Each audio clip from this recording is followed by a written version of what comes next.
Good morning student. अपन अपनी 12th class में साहित्य हिंदी साहित्य की जो बुक पढ़ रहे हैं सरयू, उसका अपना चैप्टर चल रहा है अलोपी। तो पिछले वीडियो में अपन ने पढ़ा था कि अलोपी नेत्रों से नेत्रहीन है ना।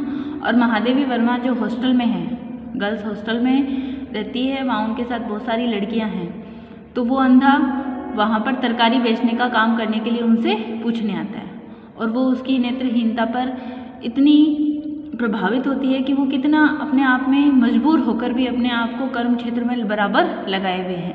वो अपने फुफेरे भाई के साथ जो रघु है उसके साथ तरकारी बेचने का काम स्वीकार कर लेता है। वो चाहता है कि वो उसे काम मिले। क्यों? क्योंकि वो ये देखता है कि उसकी जो बूढ़ी माँ है उसके लिए लकड़ियाँ बेच बेच कर जीवन यापन कर रही है और वो ये नहीं सहन कर पाता कि मैं घर में बैठा रहूं और मेरी बूढ़ी अम्मा काम करती रहे, इसलिए वो काम करना चाहता है। तो वो महादेवी वर्मा के पास तरकारी बेचने का काम पूछने के लिए जाता है और वो उसे रख लेती है। वो तरकारी बेचने आने लग जाता है। आसपास के जो सब्जी वाले हैं वो इस बात से नाराज़ होते हैं कि वो हॉस्टल की छोटी लड़कियों को फल फ्रूट यूँ ही दे जाता है, जिससे उनका व्यवसाय है वो बाधित होता है। यहाँ तक अपन ने पिछले वीडियो में पढ़ लिया था। अब अपन आज आगे पढ़ते हैं। बालिकाएं न अलोपी को झूठा ठहरा सकती थी, न मेरे सामने झूठ बोल सकती थी, अतः वे मौन रहती है इस बात पर कि जब सब्जी वाले कहते हैं कि वो उनको सब्जियां यूं ही दे जाता है। मैंने अनुचित उचित संबंधी व्याख्यान के उत्तर में अलोपी ने मेली पिछोरी के छोर से धुंधली आंखें पोंछते हुए बताया कि उसकी एक 8-9 वर्ष की चचेरी बहन मर चुकी है। इन बालिकाओं के स्वर में उसे बहन की भ्रांति होने लगती है। इसी से अपनी दरिद्रता के अनुरूप 2-4 अमरूद, बेर, जामुन आदि ले आता है। उसके देहात में ऐसी चीज़ों का कोई दाम नहीं लेता। फिर वह कैसे जानता कि शहर में ऐसे देना बुरा मानता है। वो जब उनको दे जाता है, हर सब्जी वाले इस पर आरोप लगाते हैं, तो वो कहते हैं कि वो कहता है, जब उससे पूछा जाता है तो वो कहता है कि मेरी एक चचेरी बहन थी और मुझे इन छोटी छोटी लड़कियों में अपनी उस बहन की अनुभूति होती है। और गांव में तो हमारे यूं ही दे दिया जाता है, मुझे क्या पता शहर में ऐसे किसी को कुछ देना बुरा माना जाता है। जबकि मैं और सब्जियां जो देकर जाता हूँ उसका मैं दाम लेता हूँ, तो कुछ उसमें से अगर मैं 1-2 चीज़ इनको दे जाता हूँ तो इसमें बुरा मानने वाली क्या बात है। दाम देकर खरीदता तो लेना किसी तरह अनुचित भी हो सकता था, पर वे फल उसे तरकारियों के साथ गलुए में मिल जाते हैं। इनसे पैसे बनाने की बात सोचकर उसका मन जाने कैसा कैसा होने लगता है। उन्मुख अलोपी के मुख का भाव देखकर वे अपने डपोर शंखी न्याय का महत्व समझ गई और तब मेरा मन अपने ऊपर ही खींच उठा। तब महादेवी वर्मा को अनुभूति हुई कि ये गलत है। जो सब्जियां वो देकर जा रहा है उनका वो दाम ले रहा है। कुछ उनके साथ जो सब्जियां होती है वो उसे अगर बच्चों को यूँ देना चाहता है तो उसमें कोई बुराई नहीं है। कहना व्यर्थ है कि अलोपी को अपने सिद्धांत में कोई परिवर्तन करना पड़ा, नहीं करना पड़ा। अलोपी के नेत्र नहीं थे, इसी से संभवतः वह न प्रकृति के रौद्र रूप से भयभीत होता था और न उसके सौंदर्य से बहकता था। मूसलाधार वृष्टि जब बर्फ के तूफान की भ्रांति उत्पन्न करती, बिजली जब लपटों के फव्वारे जैसे लगती और बादलों के गर्जन से जब पर्वतों के बोलने का आभास मिलता, तब रघु को चलते बाहर से आंखें छिपा लेता। जब यूँ तेज बादलों की गड़गड़ाएं होती तो वो उनसे आंखें छिपा लेता। पर भीगे चिथड़े के गुड्डे के समान अलोपी नाक की नोक से चूते हुए पानी की चिंता न कर भीगी उंगलियों से फिसलती लाठी थामे हरे खेत की खंड जैसी छाबड़ी संभाले इस तरह पांव रखता मानो उसे आज ही पृथ्वी का पूरा परिचय प्राप्त करना है। तेज गड़गड़ाहट बरसात होती तो भी वो खेत में जाता और सब्जियां लाता। एक बार भी कीचड़ में पैर पड़ जाने पर रघु की खैर न थी, क्योंकि अलोपी आंख वाले के पथ प्रदर्शन में ऐसी भूल अक्षम्य समझता था। क्योंकि वो मानता था कि मैं तो अंधा हूँ लेकिन तुम तो आंख वाले हो, अगर तुम्हारा पैर कीचड़ में पड़ता है तो ईश्वर का तुम्हें आंखें देना बेकार है। जब शीत बर्फीले तारों का व्यू सा रच देती और पक्षाघात की सांस जैसी हवा बहती, तब रघु पतले कुर्ते से मिर्गी के रोगी के समान हिलता और दांत बजाता चलता। पर अलोपी सारी शक्ति से ठिठुरे ओठों के कपाट बंद किए और सर्दी के नीले नाखून और ऐठी उंगलियों वाले पैरों को तोल तोल कर रखता हुआ भीष्म में जब धूल ऐसी जान पड़ती मानो कोई पृथ्वी को पीस पीस कर उड़ाए दे रहा है और लू जलते हुए व्यक्ति की तरह चित्कार करती हुई इस कोने से उस कोने में दौड़ती फिरती, तब हाथ में आंखों पर होठ लिए हुए रघु जल्दी जल्दी उड़ते हुए मुझे भाड़ में नचाते हुए दानों का स्मरण दिलाते। तब वो उसे याद दिलाता कि उसे जाना है, पर अलोपी पल के मूंद कर आंखों के अंधकार को भीतर की बंदी बनाता हुआ अपने हर पग को इतनी धीरता से जल्दी धरती पर रखता मानो उसके हृदय का ताप नापता हो। जल्दी जल्दी, क्योंकि उसको अपने काम की जल्दी रहती थी, वही चाहता था कि वो जाए। बसंत हो या होली, दशहरा हो या दिवाली, अलोपी के नियम में कोई व्यतिक्रम कभी नहीं देखा गया। वो अपने इस काम को नित्य क्रम करता, उसके काम में किसी प्रकार की कोई वैधता नहीं आती थी, वो अपने इस काम में नित्य रहता। एक बार जब अपनी लंबी अकर्मण्यता पर लज्जित हमारे हिंदू मुस्लिम भाई वीरता की प्रतियोगिता में सक्रिय भाग ले रहे थे, तब अलोपी पहले से दुगनी बड़ी डलिया में न जाने क्या क्या भरे और एक बड़ी गठरी रघु की पीठ पर लादे सुनसान रास्ते आ पहुंचा। जब आपस में हिंदू मुस्लिम भाइयों में थोड़ा आक्रोश हुआ था तो वो बहुत सारी गठरी लेकर आया। उसके दुस्साहस ने मुझे विस्मित न करके क्रोधित कर दिया। तुम हृदय के भी अंधे हो? ऐसी अंधेरी गलियों में प्राण देकर कुछ स्वर्ग नहीं पहुंच जाओगे? महादेवी वर्मा उसे इस माहौल में आने के लिए डांटती है कि तुम इस समय क्यों आए। आदि आदि स्वागत वचनों के उत्तर में आलोपी बैंगन लौकी टटोलने लगा, लेकिन वो सब्जियां टटोलने लगा। मेरे आंगन में तरकारियों का टीला निर्मित कर वह जैसे मूक भाव से छात्रावास की ओर चल दिया। उसने बहुत सारी वहाँ सब्जियां रख दी। क्यों? क्योंकि उसका भाव ये था कि क्या पता अगर ये माहौल और ज़्यादा बिगड़ गया और रास्ते बंद हो गए तो कई दिन तक सब्जियों का स्टॉक घर में होना चाहिए, इसलिए वो महादेवी वर्मा के ये लेकर आया था। वहाँ से लौटकर जब सूखी आंखें पोंछता ठिठकता सा सामने आ खड़ा हुआ तब मेरा क्रोध बरस कर मिट चुका था। वो उसे देकर अंदर आगे चला गया हॉस्टल में और लड़कियों को देकर आया। जब वापस आया तब तक महादेवी वर्मा का क्रोध कुछ ठंडा हो चुका था और मन में ममता की सजलता व्याप्त थी, और तब महादेवी वर्मा के मन में उसके लिए ममता का भाव था। मेरे कंठ में आश्वासन का स्वर पहचान कर उसने रुक रुक कर बताया कि वह 2 दिन के लिए तरकारियाँ ले आया। वह 2 दिन की तरकारियाँ लेकर आया है। जब महादेवी वर्मा ने उससे पूछा तो उसने कहा कि वह 2 दिन की तरकारियाँ लेकर आया है, और मैट्रन से उसे ज्ञात हो गया कि उनके भंडार घर के अचार समाप्त हो चुके हैं और बड़ियों में फफूंदी लग गई है। उसे पता था कि जो सामान घर में था वो पहले से खराब हो चुका है। केवल दाल से अलोपी जैसे व्यक्ति रोटी खा सकते हैं, और केवल दाल ही है, दाल से तो केवल हम जैसे लोग खा सकते हैं। अतः यह देहात से सब खरीद कर बेचता यहाँ आ पहुँचा। उस बिना आंखों वाले आदमी को कौन सताएगा, पर जब मेरी आज्ञा नहीं है तब वह घर से बाहर पैर नहीं रख सकता। अब 2 दिन के लिए चिंता नहीं है, उसने 2 दिन का सामान लाके रख दिया, इसलिए महादेवी वर्मा के लिए 2 दिन की चिंता नहीं है। फिर तब तक ये झगड़ा समाप्त हो ही जाएगा। बाहर का माहौल खराब है तो तब तक ये झगड़ा भी समाप्त हो जाएगा। अलोपी को ऐसे समय भी रोक रखना संभव नहीं हो सका, क्योंकि बूढ़ी माँ की रक्षा का भार उस पर था। अब उसे वहाँ भी नहीं रोका जा सकता था, क्योंकि घर में भी उसकी बूढ़ी माँ अकेली थी। इसलिए महादेवी वर्मा चिंतित हो रही थी कि ये आ तो गया और बाहर का माहौल है खराब, सुनसान रास्ते हैं, अंधेरी गलियाँ हैं और माहौल हो रहा है खराब, तो कहीं भी कुछ हो सकता है। लेकिन वो उसे वहाँ पर भी नहीं रोक सकती थी, क्योंकि घर पर माँ अकेली थी। मैं बरामदे में हूँ या नहीं यह अलोपी देख न सकता था, पर ऐसा कभी नहीं हुआ कि उसने आते जाते उस दिशा में नमस्कार न कर लिया हो। वहाँ कोई है या नहीं, महादेवी वर्मा वहाँ मौजूद है या नहीं, वो उसका नित्य क्रम था कि वो वहाँ से निकलता तो वहाँ नमस्कार करता। अनेक बार मैंने खाली डलियों के साथ नीम के नीचे बैठे अलोपी को भक्ति से बहुत मनोयोग पूर्वक बातें करते देखा था। वार्तालाप का विषय भी कम महत्वपूर्ण नहीं रहता था। मुझे करेला अच्छा लगता है या कटहल, कचनार की कली पसंद है या सहजन की फली, मेथी का साग रुचिकर होता है या पालक का, मीठा नींबू लाभदायक है या संतरा, आदि प्रश्नों पर गंभीरता से वो वाद विवाद करता था। महादेवी वर्मा के लिए पूछता रहता था कि उन्हें क्या चीज़ अच्छी लगती है, कौन सा उनके स्वास्थ्य के लिए अच्छा है। एक बार की घटना अपनी क्षुद्रता में भी मेरे लिए बहुत गुरु है। यानी एक बार की घटना है कि वो बहुत छोटी बात है, लेकिन छोटी होते हुए भी वो मेरे लिए बहुत बड़ी है। मैं ज्वर से पीड़ित थी, यानी मुझे बुखार था। कई दिनों तक बरामदे को नमस्कार कर अलोपी ने रघु से कहा। वो डेली आता और उस बरामदे को नमस्कार करता, क्योंकि वहाँ उसके लिए महादेवी वर्मा का भाव रहता।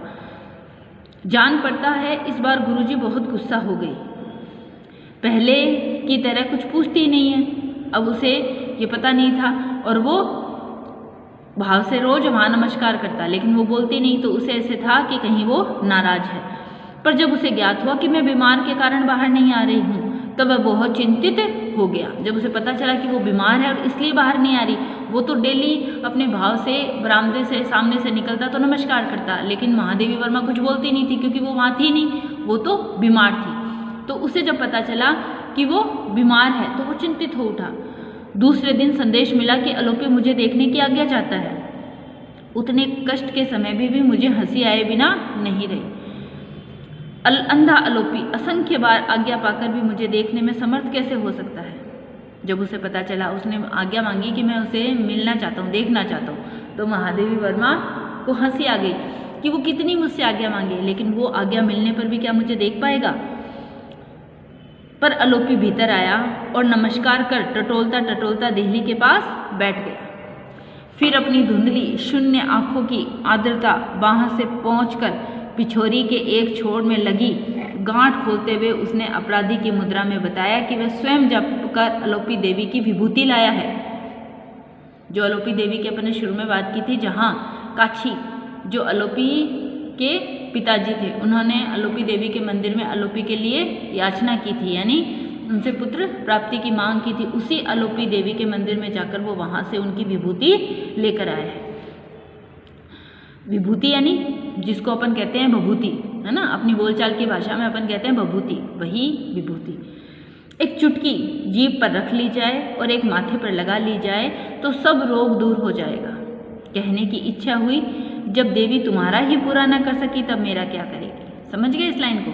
यानी वो लेकर आता है और महादेवी वर्मा के लिए देता है। तो महादेवी वर्मा के मन में भाव आता है कि जब उस देवी ने तुम्हारी इच्छा पूर्ण नहीं की, यानी पिता ने पुत्र मांगा लेकिन अलोपी देवी ने नेत्रहीन पुत्र दिया, तुम्हारे लिए उसने पूरे जो जीवन दिया है वो जीवन ही उसने कष्ट में दे दिया, तो जब उसने तुम्हारे कष्ट दूर नहीं किए तो वो मेरा क्या कर पाएंगी। पर उनके वरदान की गंभीरता ने मुख से कुछ निकलने नहीं दिया, लेकिन अलोपी इतनी इच्छा भाव से लेकर आया तो वो महादेवी वर्मा ये बात नहीं बोल पाई। अलोपी देवी की दिव्यता प्रमाणित करने के लिए अलोपी दीन का कर्तव्य में वज्र और ममता में मोम के समान हृदय ही पर्याप्त होना चाहिए। अलोपी दीन का जो कर्तव्य है उसके लिए ममता, हृदय में ममता के समान और कर्तव्य में वज्र के समान होना चाहिए। उसके निकट जिसका परिचय स्वयं स्वर समूह के अतिरिक्त और कुछ नहीं हो सकता, उस व्यक्ति के प्रति इतनी सहानुभूति भूलने की वस्तु नहीं है। वो जब कहती है कि ये उसके लिए आवश्यक नहीं है। अलोपी को हमारे यहाँ 3 वर्ष आए, तीसरा वर्ष चल रहा था। 3 वर्ष हो गए थे इस बात को कि अलोपी वहाँ डेली सब्जियाँ दे रहा था। उसका कुछ भरा हुआ कंकाल कुर्ते से सज गया। जो शरीर था उस पर थोड़ी बहुत चमड़ी आने लग गई, यानी मांस आने लग गया। पहले तो एकदम कंकाल की तरह था, लेकिन अब धीरे धीरे वो कुछ ठीक हो गया। सिर पर तब साफा सुशोभित होने लगा और कभी कभी वो सिर पर साफा भी लगाने लग गया। ऊंची धोती कुछ नीचे सरक गई। पहले उसे काम नहीं आता था, वो कहीं काम करने जाता ही नहीं था, लेकिन अब जब काम करने लगा, बाहर निकलने लगा, तो उसके पहनावे में भी अंतर आने लग गया। जो पहले इतनी ऊंची धोती बांधता था, अब वो धोती कुछ नीची होने लग गई। साधारणतः महीने में 70 रुपये से अधिक की शाक तरकारियाँ आती थी। दाम चुकाकर और रघु को देकर भी अलोपी के पास इतना बच जाता जिससे वह सजलता से व्याप्त थी, अपनी माँ के साथ सुख से रह सके। इतना उसके पास बच जाता कि वो अपनी माँ के साथ सुख से रह पाता। और एक दिन तो रघु ने हंसते हंसते बताया कि दादा का रुपया उसकी माई गार्ड कर रखने लगी है, यानी जो अलोपी कमा रहा है उसकी माँ उसको गार्ड कर रखने लगी है। ये रघु ने, जो उसका फुफेरा भाई का लड़का था, उसने बताया कि वो इतना कमाने लग गया है कि अब वो रखने लग गई है। अलोपी के अंधेरे जीवन का उपसंहार भी कम अंधकारमय न हो, इसका समुचित प्रबंध विधाता कर चुका था। यानी उसके अंधेरे जीवन में इतनी सहजता से कार्य हो जाए ऐसा तो ईश्वर ने नहीं रखा था। उसका भी समापन, यानी उसकी जीवन की खुशियों का जो प्रकाश उसके जीवन में चल रहा है, उसका भी समापन का कार्य विधाता ने पहले ही बनाकर रख रखा था। एक दिन मेरे निकट बैठकर अपने आप से संसार की चर्चा करती हुई भक्तिन ने सुनाया, अलोपी अपना घर बसा रहा है, अलोपी विवाह कर रहा है। मैं इतनी विस्मित हुई कि भक्तिन की कथाओं के प्रति श्रद्धा की उपेक्षा भूलकर, यानी इस बात से मुझे इतना विस्मय हुआ कि मैं उसकी बात की श्रद्धा को भूलकर उपेक्षा से उसकी बात को पूछने लग गई। उपेक्षा क्यों? क्योंकि ऐसा वो कर रहा है इसका उनको विश्वास नहीं हुआ। कह उठी और तब भक्ति ने उसी प्रसन्न मुद्रा में मेरी ओर देखा जिसने भीष्म ने रथ का पहिया ले दौड़ने वाले कृष्ण को देखा था। जब पहिया लेकर दौड़ते हुए कृष्ण भीष्म की तरह आ रहे थे तब भी भीष्म पितामह ने जिस प्रसन्न मुद्रा से उनकी तरफ देखा कि उनके मुंह पर किसी प्रकार का कोई विलाप नहीं था, कोई दुख नहीं था, कोई शंका का भाव नहीं था, उसी भाव से उसने मेरी तरफ देखा। पता चला उसके कथन का प्रत्येक अक्षर बिना मिलावट का सत्य है। जब वो इस भाव से देख रही थी तो पता चला कि वो एकदम सत्य कह रही है। एक काछिन है जो 2 पतियों को मुक्ति दे आई है, यानी एक काछिन है जो, यानी जिस औरत की बात कर रहे हैं, वो अपने 2 पतियों को पहले छोड़ आई है। अंधे के लिए स्वर्ग की रचना करना चाहती है और इस अंधे से विवाह कर इसका घर बसाना चाहती है। पर अलोपी की माँ अपने वरदान में मिले पुत्र को अब फिर दान में देना स्वीकार नहीं करती। पर अलोपी की माँ इस कार्य के लिए मान रही नहीं थी क्योंकि उसको मन में भय था कि वो पहले ही 2 पतियों को छोड़कर आ गई है तो इस अंधे के जीवन में वो क्या रुक पाएगी। गर्मियों की छुट्टियों के बाद लौटकर सुना कि अलोपी की माँ अलग रहने लगी है। थोड़े दिन बाद पता चला कि जो अलोपी की माँ है वो उससे अलग रहने लग गई है और नई पत्नी ने आकर घर संभाल लिया है और जो उसका अब जब उसका काछिन से विवाह हो गया है तो वो उस घर में रहने लग गई है। फिर एक बार उसने देखने का अवसर भी नहीं मिला।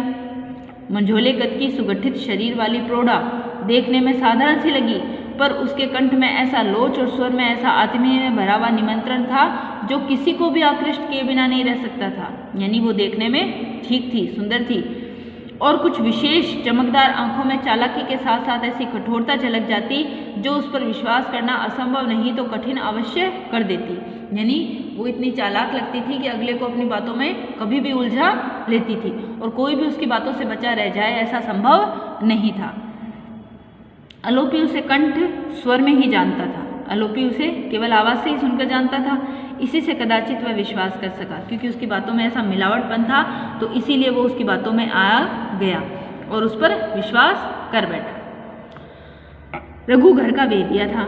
इसी से सब जान गए कि उसकी नई भौजी को रुपए की चर्चा के अतिरिक्त और कोई चर्चा ही नहीं सुहाती। रघु तो उनके घर में सारे दिन आता जाता था रहता था, इसलिए वो समझ गया कि उसकी जो नई भाभी आई है वो तो केवल पैसों की बातें करती है, पैसों के अलावा उसे कोई और बात सुहाती ही नहीं है। कभी वह जानना चाहती कि अलोपी ने गाढ़े दिन के लिए कुछ बचा कर रखा है या नहीं। कभी पूछती कि उसके पछेली और झुमके किस कोने में गाड़ कर रख दिए गए। कभी तो वो उससे पूछती कि भाई जो भी इसके पास है ये कुछ बचा कर भी रखता है, वो कहाँ रखता है, किस जगह रखता है, और इसके जो गहने हैं वो कहाँ रखे हुए हैं, कौन से स्थान पर रखे हुए हैं। इन बातों में ही उसकी सारे दिन की चर्चा रहती थी और वो इसी बातों में उलझी रहती थी कि सारे दिन कौन सी चीज़ कहाँ पड़ी है। अलोपी इस दहते हुए स्वर्ग में 6 महीने रह सका। 6 महीने उसके विवाह को हुए, 6 महीने तक उसका घर चल सका। फिर सुना कि उसकी चतुर पत्नी सब कुछ लेकर माया पाश के साथ सदा के लिए उसको मुक्ति देकर चली गई है। फिर उसको पता चला कि वो सारा कुछ निकाल कर ले गई है और उसे इसी तरीके से छोड़ गई है। अब वो बेचारा इस बात से इतना दुखी था कि वो कुछ भी नहीं कर पा रहा था। तो आज अपन एक बार यहीं तक पढ़ लेते हैं, आप इसको यहाँ तक पढ़ लेना। अपन ने इसमें पढ़ा कि जो अलोपी है, पिछले वीडियो में अपन ने पढ़ा था कि अलोपी तरकारी बेचने का काम करने लग जाता है। महादेवी वर्मा के उसको करते 3 साल बीत जाते हैं। एक दिन अचानक से वो विवाह कर लेता है और पता चलता है कि कोई स्त्री जो पहले अपने 2 पतियों को छोड़कर आई है वो उससे उसका विवाह हो जाता है। लेकिन महादेवी वर्मा के साथ उसके बहुत आत्मीय संबंध थे, इसलिए महादेवी वर्मा उससे बहुत आत्मिक रूप से जुड़ी हुई थी और उसके लिए वो चिंतित भी थी। तो अब अपन आगे अगले वीडियो में पढ़ेंगे।